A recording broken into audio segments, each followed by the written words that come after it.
नमः शिवाय। श्री महामृत्युंजय स्तोत्रम्। ओम अस्य श्री महामृत्युंजय स्तोत्र महामन्त्रस्य श्री मार्कण्डेय ऋषिः अनुष्टुप् चन्द्र श्री मृत्युंजयो देवता गौरी शक्तिं मम सर्वारिष्ट समस्त मृत्यु शान्तर्ते जपे विनियोगः। ध्यानम् चन्द्रार्काग्निविलोचनं स्मितमुखं पद्मद्वयान्तः स्थितम् मुद्रापाशमृगाक्ष संकल्प विलसत्पानीं हिमांशुप्रभं कोटीन्दुप्रगलत्सुधाप्लुततनं हारादिभूषोज्ज्वलं कान्तं विश्वविमोहनं पशुपतिं मृत्युञ्जयं भावये। ॐ रुद्रं पशुपतिस्तानुं नीलकण्ठमुमापतिं नमामि शिरसा देवं किं नो मृत्युः करिष्यति। कालकण्ठं कामूर्तिं कालाग्निं कालनाशनं नीलकण्ठं विरूपाक्षं निर्मलं निलयप्रभुं नमामि शिरसा देवं किं नो मृत्युः करिष्यति।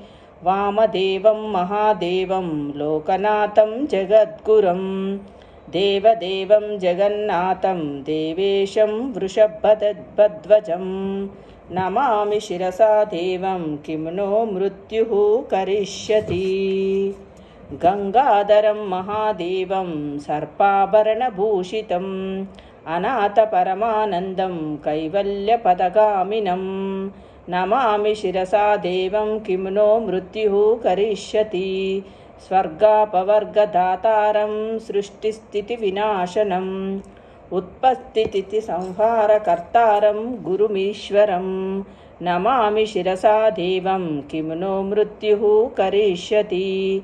मार्कण्डेयकृतं स्तोत्रं यपठेत् शिवसन्निधौ तस्य मृत्युभयं नास्ति नाग्निचोरभयं क्वचित् नमामि शिरसा देवं किं नो मृत्युः करिष्यति।